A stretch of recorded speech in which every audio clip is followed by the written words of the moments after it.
In today's video, I'm going to teach you how to get your Zoho backup verification code.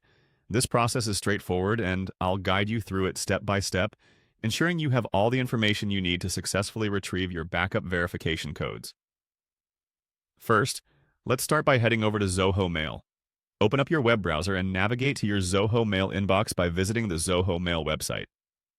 This step is essential as it is the gateway to accessing and managing your account settings, where you can find the verification codes. Once you're in your Zoho Mail inbox, take a look in the top right corner of the screen, where you'll see your profile icon. It'll generally be in the form of your initials or a picture if you've uploaded one. Click on that profile icon to open a drop-down menu. In this menu, you'll see an option labeled My Account. Go ahead and click on My Account to proceed to the next essential step. After clicking on My Account, you'll find yourself looking at a page with several account options and settings. Here, you need to navigate to the section labeled Multi-Factor Authentication, often abbreviated as MFA. This section is crucial as it deals with enhanced security measures, including everything related to backup codes. Once inside the multi-factor authentication settings, turn your attention to the section dedicated to MFA recovery options. Recovery options are vital because they allow you to regain access to your account, even if you lose your primary authentication method.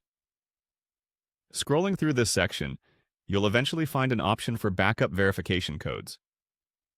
With the backup verification codes option in focus, take a moment to understand its significance. These codes act as an emergency pass if, for some reason, you cannot access your multi-factor authentication device. It's crucial to ensure that these are readily available to avoid getting locked out of your account. Finally, click on Backup Verification Codes. This will reveal a list of codes that you can use as a fallback mechanism. It's always a good practice to securely store these codes somewhere safe and accessible, perhaps by writing them down in a secure location or saving them in a trusted digital vault. By following these detailed steps, you've successfully accessed your Zoho backup verification codes. This valuable security feature ensures you have a safety net in place protecting your account from potential lockouts. Remember, in a world where digital security is paramount, having these verification codes handy can make a significant difference. Keep them secure and you can confidently navigate all your Zoho services without worries. Thanks for watching, and I hope this guide has been helpful in enhancing the security of your online accounts.